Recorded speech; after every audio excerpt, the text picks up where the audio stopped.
saya Faisal Firdaus, guru sejarah dari SMA Negeri 3 Jakarta. Pada video kali ini, saya akan membagikan pengalaman belajar atau best practice tentang manfaat lingkungan sekitar sebagai sumber belajar sejarah melalui jelajah, jalan-jalan, dan berselancar sambil belajar sejarah. Jakarta memiliki ragam kisah dan tokoh sejarah yang dapat menjadi sumber sejarah, di antara Bioskop Metropol, Museum Taman Prasasti, Es Krim Ragusa, Rumah Sakit Cikini, Gelora Bung Karno, hingga Simenes Jembatan Ancol.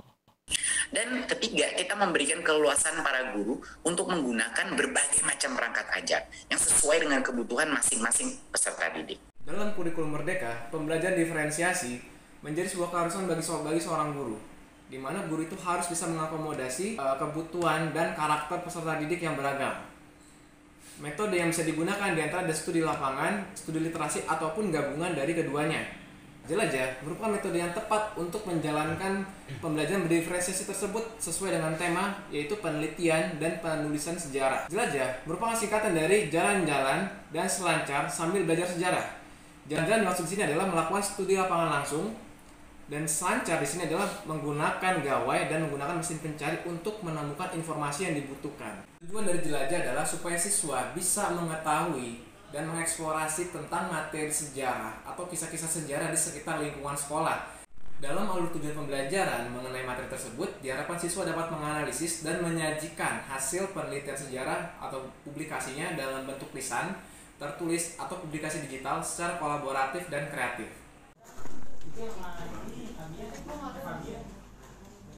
Berdasarkan 10 butir pertanyaan asesmen tentang gaya belajar, dapat disimpulkan bahwa gaya belajar kelas ini adalah kinestetik.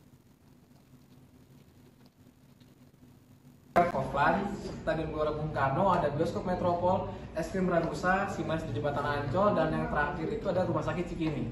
Nah, sekarang perwakilannya, ya, Aurel. Nah, kira dapat apa ya kalian ya?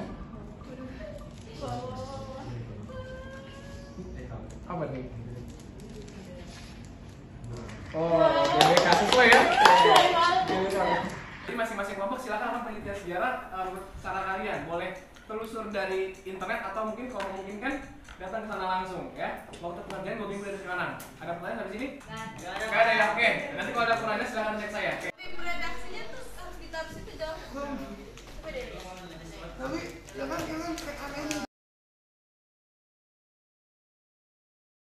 Perwakilan kelompok mengumpulkan tugas di Google Classroom. Nah, berikut ini contoh-contoh hasil pekerjaan masing-masing kelompok. Nah, dalam langkah-langkah penelitian sejarah, hal yang pertama dilakukan oleh seorang sejarawan adalah menentukan pemilihan topik. Nah, topik yang kami pilih ini adalah proyek mercusuar Insinyur Soekarno.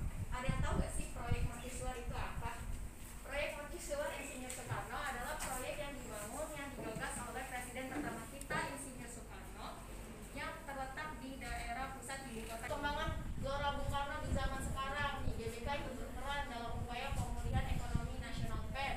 Selain itu, Gelora Bung Karno pada awal tahun pandemi COVID ya, di tengah-tengah 2019-2020, Gelora Bung Karno difungsikan untuk menyehatkan masyarakat di tengah pandemi. Salah satunya mendukung program pemerintah untuk menjadikan venue-venue GBK sebagai sentra vaksinasi nasional.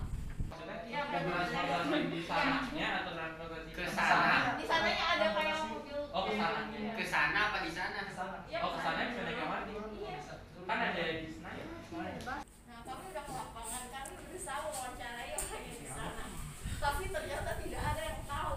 Mereka sama sekali tidak tahu dengan sejarah Pekalongan. Jadi tidak ada foto wawancara atau apapun.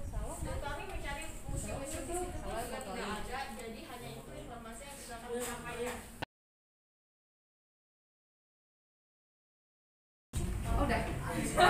Oke, jadi Ragusa Italian Ice Cream ini merupakan salah satu toko es krim legendaris dan tertua di Jakarta nih.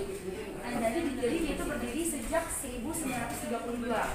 Nah, jadi didirikan oleh dua orang yang berkebangsaan Italia bernama Luigi Ragusa dan Vincenzo Ragusa.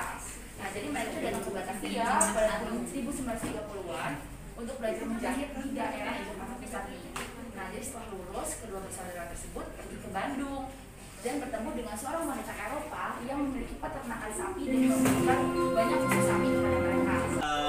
Kita merasakan es krim yang berbeda. Rasa es krim di Ragusa itu emang beda gitu loh, rasa. Oke.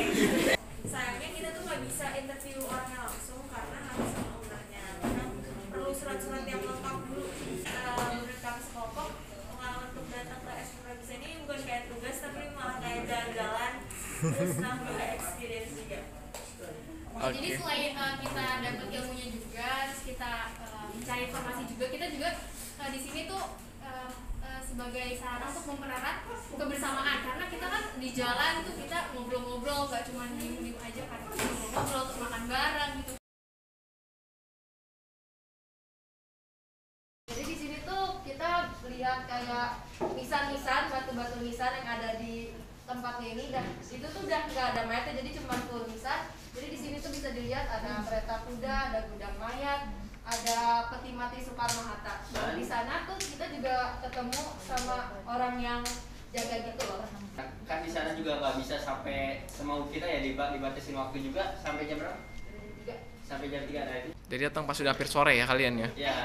Oke. Itu kita ada bel kematian, jadi kalau bel kematian itu dibunyiin 3 kali kalau ada mayat yang datang.